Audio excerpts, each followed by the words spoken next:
मध्य प्रदेश चुनाव के बाद से ही कांग्रेस में अलग थलग पड़े कमलनाथ की नाराजगी अब खुलकर सामने आने लगी है। जी हां, भोपाल में आयोजित एक बैठक में कमलनाथ ने प्रदेश कांग्रेस के नेताओं को जमकर सुनाया। पूर्व मुख्यमंत्री कमलनाथ ने बैठक में यहां तक कह दिया कि प्रदेश कांग्रेस में मेरी कोई पूछ परख नहीं है।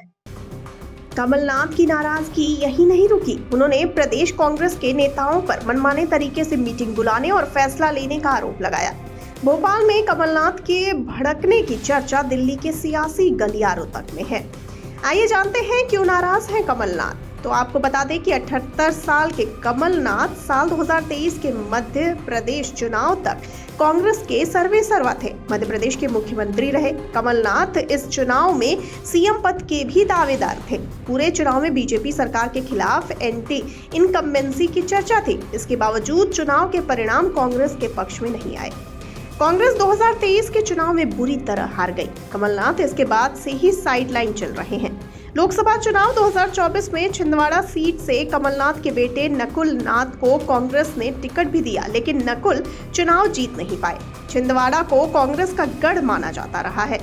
बता दें कि कमलनाथ पिछले 40 साल से कांग्रेस में किसी न किसी बड़े पद पर रहे हैं, चाहे वो पद संगठन का हो, चाहे सरकार का हो।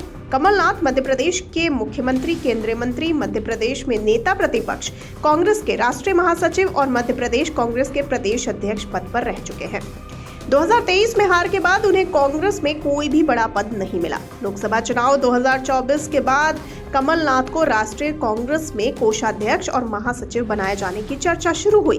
इन चर्चाओं को बल तब और ज्यादा मिला जब राहुल गांधी ने कमलनाथ से लंच पर मुलाकात की थी, लेकिन कांग्रेस की तरफ से उन्हें राष्ट्रीय स्तर पर कोई जिम्मेदारी नहीं दी गई। बता दें कि कमलनाथ मध्य प्रदेश कांग्रेस में भी किसी पद पर नहीं है। वर्तमान में वे सिर्फ छिंदवाड़ा से विधायक हैं। अप्रैल 2024 में कमलनाथ के राज्यसभा जाने की भी चर्चा थी, लेकिन पार्टी ने उनकी जगह दिग्विजय सिंह के करीबी अशोक सिंह को उच्च सदन भेज दिया। कमलनाथ करीब 6 साल से मध्य प्रदेश कांग्रेस के सर्वेसर्वा थे, लेकिन 2023 के बाद से उनकी पूछ परख ना के बराबर है। मध्य प्रदेश में अभी जीतू पटवारी कांग्रेस के अध्यक्ष हैं। उनकी टीम में दिग्विजय सिंह और दिवंगत सुभाष यादव के बेटे शामिल हैं, लेकिन कमलनाथ के बेटे को जगह नहीं दी गई है। इतना ही नहीं, कमलनाथ के वक्त में मध्य प्रदेश कांग्रेस में पावरफुल रहे नेता अभी संगठन से काफी दूर हैं। कमलनाथ को भी संगठन से जुड़े बैठकों की जानकारी कई बार नहीं दी जाती है। कमलनाथ की नाराजगी की एक वजह ये भी है, संगठन में कमजोर स्थिति की वजह से कमलनाथ के गढ़ छिंदवाड़ा में ही बीजेपी ने सेंध लगा दिया। इतना ही नहीं, कमलनाथ 2024 लोकसभा चुनाव में कांग्रेस छोड़ बीजेपी में गए कुछ बड़े नेताओं की वापसी कराना चाह रहे हैं, लेकिन कांग्रेस की वर्तमान इकाई से उनकी बात नहीं बन पा रही है। कहा जा रहा है कि कांग्रेस में वापसी की कवायद में जुटे ये दिग्गज कमलनाथ के करीबी रहे हैं। आइए अब जानते हैं कमलनाथ क्यों हुए साइडलाइन। तो बता दें कि मध्य प्रदेश कांग्रेस से कमलनाथ के साइडलाइन होने की 3 बड़ी वजहें हैं। पहली वजह कमलनाथ का उम्र दराज होना है। कमलनाथ अभी 78 साल के हैं। 2028 में जब विधानसभा के चुनाव मध्य प्रदेश में होंगे तब कमलनाथ की उम्र 82 हो जाएगी। यही वजह है कि कांग्रेस अभी से नए चेहरे को आगे कर 2028 का मैदान तैयार कर रही है। साइडलाइन होने की दूसरी वजह कमलनाथ का कार्यकाल रहा है। 2018 में कांग्रेस ने कमलनाथ को मध्य प्रदेश की बागडोर सौंप दी, लेकिन कमलनाथ न तो पार्टी में टूट रोक पाए और न ही 2023 में वापसी करा पाए।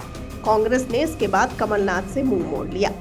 तीसरी वजह कमलनाथ का एक्शन है। लोकसभा चुनाव से ठीक पहले कमलनाथ के बीजेपी में जाने की चर्चा हुई। इस दौरान कमलनाथ के दिल्ली स्थित आवास से कांग्रेस का झंडा भी उतारा गया था। कई बार कमलनाथ से इसको लेकर सवाल पूछा गया, लेकिन वे स्पष्ट तौर पर कुछ नहीं बोले। इस घटना के बाद कांग्रेस ने कमलनाथ से दूरी ही बना ली। लोकसभा चुनाव में कमलनाथ छिंदवाड़ा में ही अटके रहे। इसके बावजूद उनके बेटे को जीत नहीं मिल पाई। आपका इस पर क्या कहना है? अपनी राय हमें बताइए कमेंट सेक्शन में। मुझे दीजिए इजाजत। नमस्कार।